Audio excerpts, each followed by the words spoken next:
सवैया हादर होत जहाँ सिमरे, सुख सागर जाहे बिखे सुर सादर। साध रचे एक आत्म ज्ञान, बड़ी विषया तप को बड़ बादर। बादर हैं सिख हैं नर सो, जिन जान्यो नहीं जो यही जग कादर। का दर है जम को तिन जीवन, अंत भजे गुर तेग बहादुर। का दर है जम को तिन जीवन, अंत भजे गुर तेग बहादुर।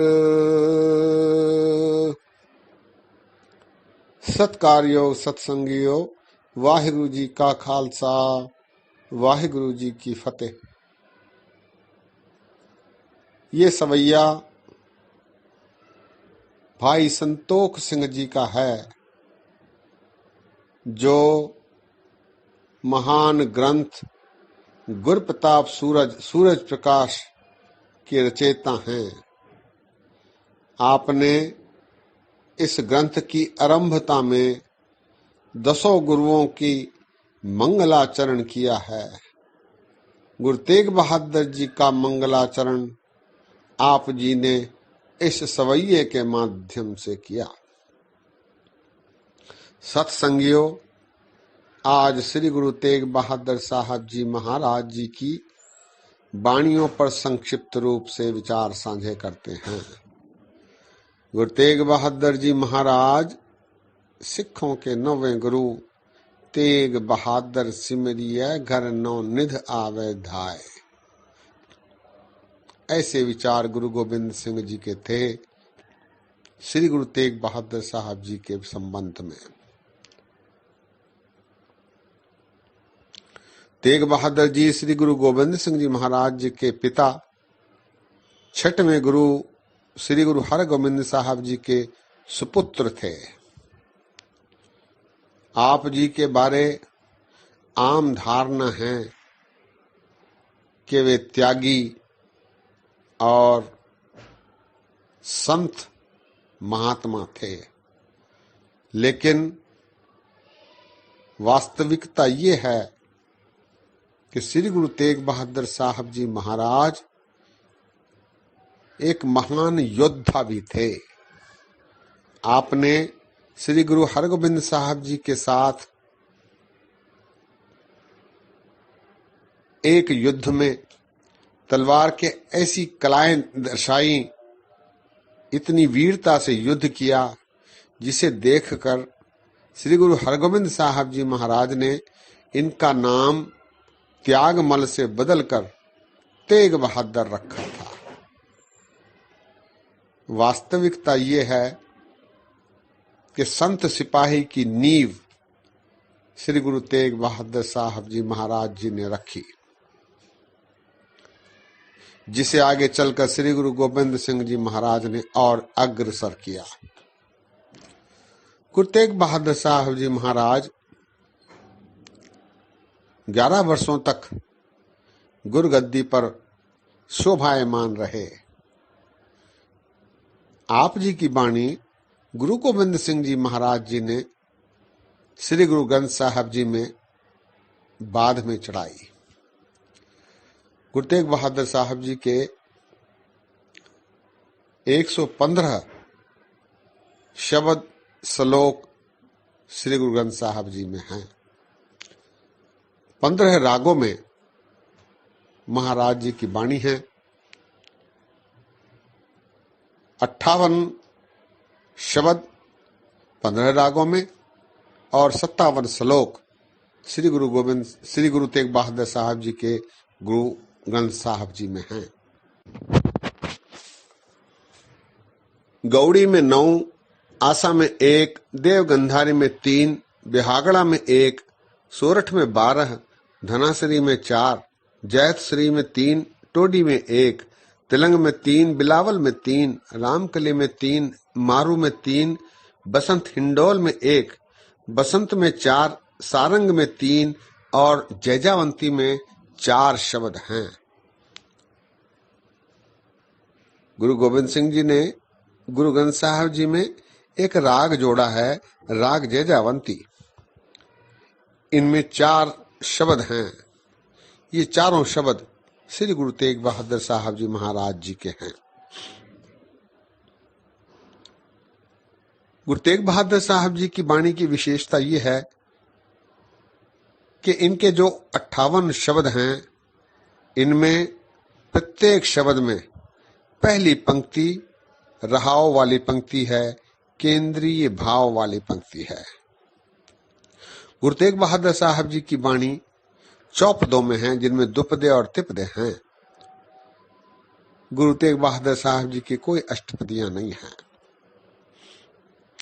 शब्दों के बाद गुरु अर्जन देव जी महाराज ने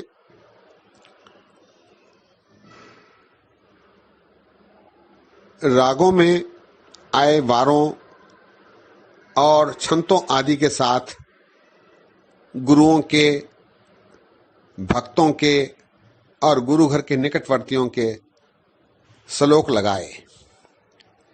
इनके बाद जो शेष श्लोक बचते थे, उन्हें अर्जन देव जी महाराज ने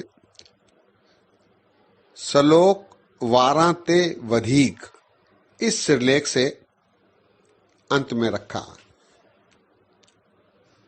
श्लोक वारांते वधीक अर्थात वारों के साथ श्लोक लगने के बाद जो शेष बचते हैं, उन श्लोकों को यहां रखा गया है। इनमें गुरु अंगद देव जी के श्लोक नहीं हैं। केवल 5 गुरुओं के, गुरु नानक देव जी, अमरदास जी, रामदास जी, अर्जन देव जी और श्री गुरु तेग बहादुर साहब जी। 57 श्लोक श्री गुरु तेग बहादुर साहब जी के हैं। गुरु ग्रंथ साहब जी के पाठ का भोग पाते समय इन वाणियों से ही पाठ का भोग आरंभ किया जाता है। यदि साधारण पाठ या सप्ताह पाठ होता हो तो उनकी आरंभता श्री गुरु तेग बहादुर साहब जी के श्लोकों से आरंभ की जाती हैं। गुरु तेग बहादुर साहब जी की वाणी भक्ति, त्याग, वैराग और शांत रस से परिपूर्ण है। आप जी ने 15 रागों में विभिन्न प्रकार के भक्तियों, त्याग, बलिदान आदि के शब्दों का गायन किया है। शांत रस की इसमें प्रधानता है। श्री गुरु तेग बहादुर साहब जी महाराज सर्वांगीण व्यक्तित्व वाले गुरु हुए हैं, अवतार हुए हैं। आप बचपन में महायोद्धा, तलवार के धनी, यौवन काल में तप साधना बाबा बकाले में करके उन्होंने ये सिद्ध किया कि तप, जप, साधना करने के लिए उम्र कोई तकाजा नहीं होती है। इसके बाद निर्माण कार्य, सामाजिक उत्थान के कार्य इन्होंने देश के कोने कोने में पहुंचकर किया। ये आसाम तक सिक्खी का प्रचार करने गए। आप जी ने माखोवाल नाम का एक गांव बसाया, जिसे बाद में अनंतपुर कहा गया। इनकी सर्वश्रेष्ठ कृति इनका स्वयं का बलिदान है। इन्हें हिंद की चादर भी कहा जाता है। आप जी ने धर्म की रक्षा के खातिर अपने जीवन का बलिदान करते हुए एक उच्चतम उदाहरण मानव जाति के समक्ष प्रस्तुत किया। आप जी के बलिदान के संबंध में गुरु गोविंद सिंह जी ने अपनी रचनाओं में फरमाया है, ठीकर फोड़ दिल्ली से सिर, प्रभुपुर किया पयान, तेग बहादुर सी क्रिया, करी न किन्हों आन। अपने दिल्ली के समक्ष ठीकरा फोड़ते हुए गुरु महाराज ने अपने शीश का बलिदान किया। ठीकर फोड़ दिल्ली सिर प्रपुर किया प्यान, तेग बहादुर सी क्रिया करी न किन्हो आन। तेग बहादुर जैसी त्याग की क्रिया संसार में आज तक किसी ने नहीं की। ये बलिदान आत्म बलिदान है। इन्होंने स्वेच्छा से अपने आप को बलिदान करने के लिए प्रस्तुत किया। ये संसार में कहीं भी ऐसा उदाहरण नहीं मिलता। तेग बहादुर महाराज जी की वाणी में राम, माधव, गोविंद इन शब्दों का प्रयोग परमात्मा के लिए किया गया है। महाराज कहते हैं, राम सिमर यह तेरे काज है, माया का संग त्याग प्रभु जी के शरण लाग, जगत सुख मान मिथ्या झूठो सब साज है। गुरु तेग बहादुर साहब जी महाराज जी की वाणी खड़ी बोली है, अत्यंत सरल है। हम देखते हैं कि गुरुओं के साथ साथ वाणी में, भाषा में परिवर्तन आया है। गुरु नानक देव जी महाराज, गुरु अमरदास जी महाराज जी की वाणियों में पंजाबी, पूर्वी पंजाबी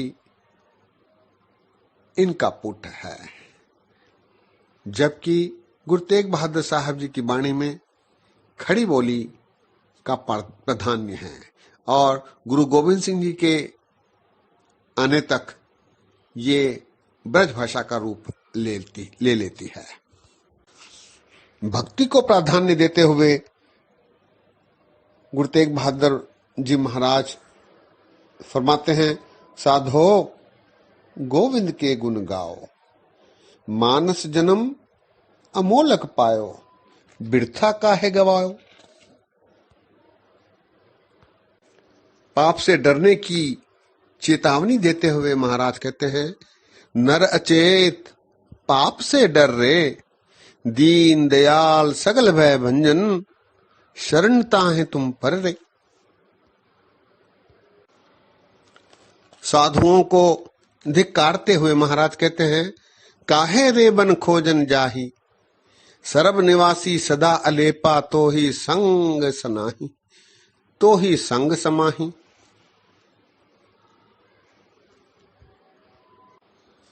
राम भजने के लिए प्रेरणा देते हुए महाराज कहते हैं, चेतना है तो चेत ले निस दिन में प्राणी, छिन छिन औद बिहात है, फूटे घट जो पानी। महाराज कहते हैं कि हरि का नाम ही तुझे तार सकता है, हर का नाम सदा सुखदाई, जाको सिमर अजामल उधरियो, गन का हूं गत पाई।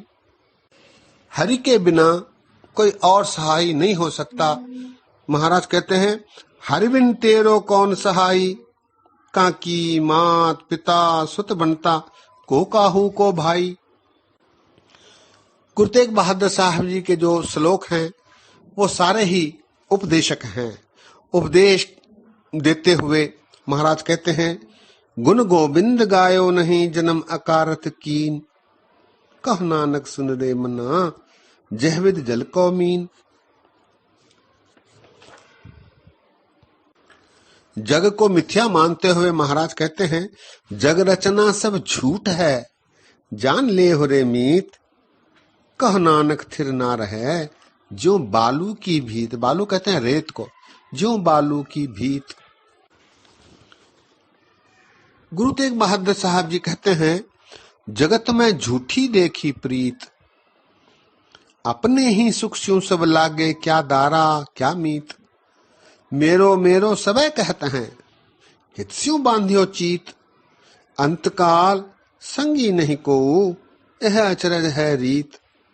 मन मूर्ख अज हूं नहीं समझत, सिख दे हार्यो नीत, नानक भौजल पार परे, जो गावे प्रभु के गीत। नानक भौजल पार परे, जो गावे प्रभु के गीत। सत्संगियों, इस शब्द में एक पंक्ति आई है, मन मूरख अजहू नह समझत, सिख दे हारियो नीत। महाराज कह रहे हैं कि मन अभी भी ये नहीं समझता।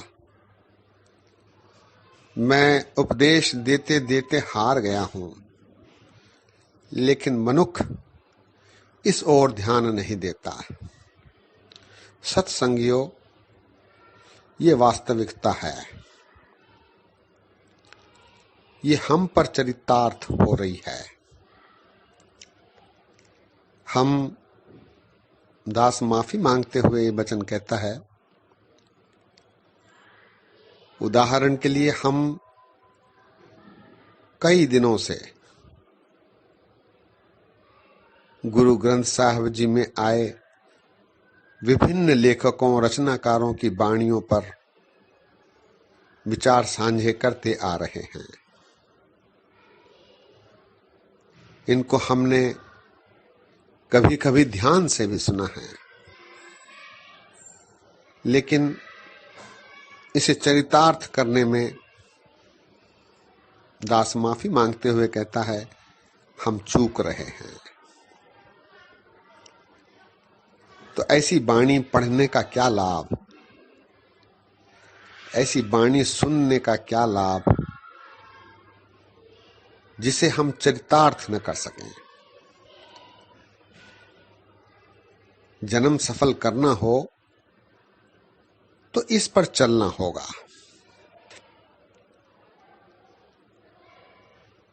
जीवन एक परीक्षा है। गुरबाणी इसका सिलेबस है।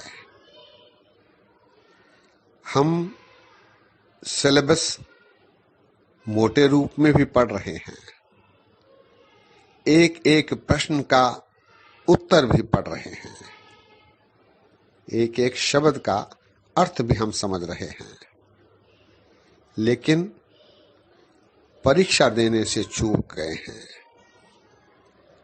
जीवन में अपने व्यवहार में शब्द में दिए गए उपदेशों को चरितार्थ करना,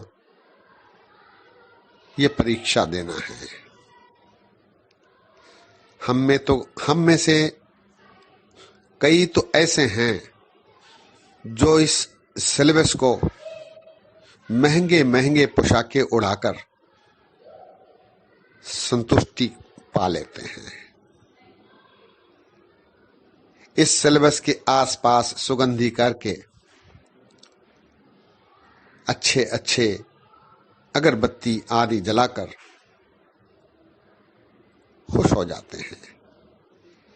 लेकिन महाराज ने हमें यह सिलेबस पढ़ने, समझने और उसको अपने जीवन में चरितार्थ करने के लिए लिखा है।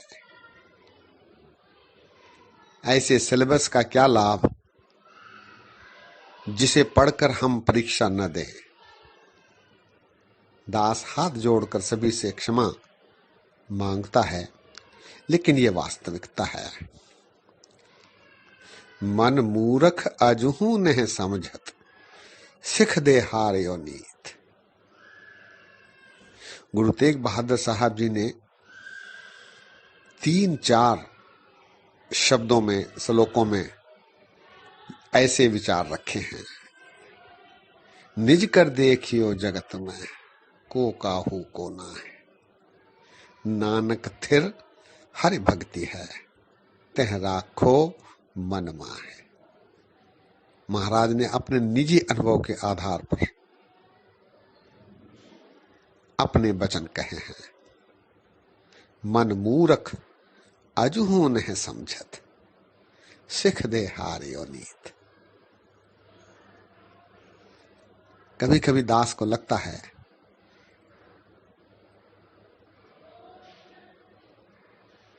कि ऐसे शब्दों के अर्थ करना,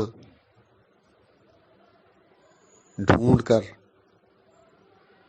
वाणी आप जी के समक्ष प्रस्तुत करना इसका भला क्या लाभ है? हमें इस विषय पर बहुत गंभीरता से सोचना चाहिए। ये एक अवसर है,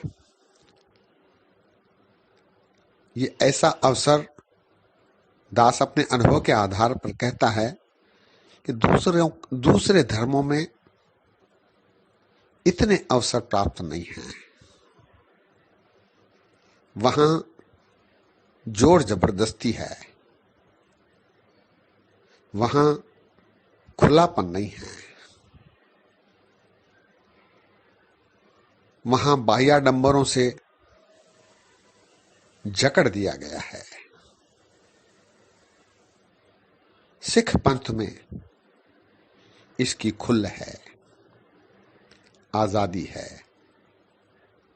हाथ पांव कर काम सब चीत निरंजन नाल। ऐसी व्यवस्था जैनियों में नहीं, ऐसी व्यवस्था इस्लाम में भी नहीं। क्यों न हम इसका लाभ उठाएं? गुरबाणी एक नियामत है, हमें बार बार चेता रही है कि लाभ उठा लो। तू आया लाहा लैन, लगा किते को फकड़े, सब मुक्ति चली रैन। दास एक बार फिर आप जी से हाथ जोड़कर माफी मांगता है। सत्संगियों, आज हमने श्री गुरु ग्रंथ साहब जी में जितने भी रचनाकार हैं उनके वाणियों पर संक्षिप्त रूप से विचार साझे किए हैं। गुरु की कृपा से, आप जी के आशीषों से यह संभव हुआ है। विचार है, कुछ सत्संगियों ने सलाह भी दी है कि गुरु ग्रंथ साहब जी में आई सारी वाणियों पर क्रमवार विचार किया जाए। दास ने ऐसा प्रयत्न मद्रास में 2009 में किया था। 23-24 रागों तक विचार हुए, जिसकी रिकॉर्डिंग दास के पास नहीं। शेष राग दास का ट्रांसफर होने के कारण वो पूरा नहीं कर पाया। तो इस प्रकार वाणी आरंभ करने की योजना है। एक एक राग, कुछ राग बहुत अधिक शब्दों वाले हैं, जैसे गौड़ी राग जिसमें सबसे अधिक वाणी आई है। तो ऐसे रागों पर 2 या 3 दिन में, संक्षिप्त राग हो तो 1 दिन में, उनमें आई वाणियां, उनमें आए रचनाकारों के शब्द, विभिन्न शैलियां, भाषा आदि पर विचार किया जाए और साथ ही साथ प्रत्येक राग में कम से कम एक शब्द पर विचार साझे किए जाएं।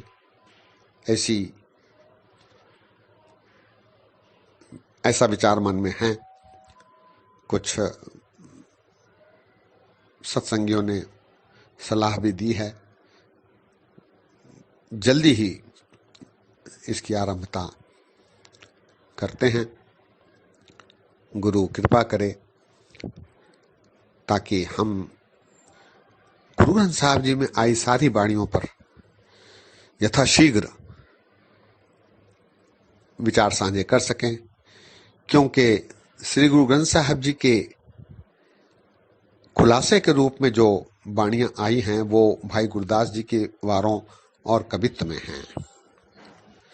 उन पर भी विचार करने हैं। गुरु ग्रंथ साहब जी के बाद भाई गुरदास जी के वार 41 वार हैं और उनके कवित्व भी हैं। 500 से अधिक कवित्व गुरु भाई गुरदास जी के हैं। ये गुरुओं ने भाई गुरदास जी के वारों को गुरु ग्रंथ साहब जी की कुंजी माना है।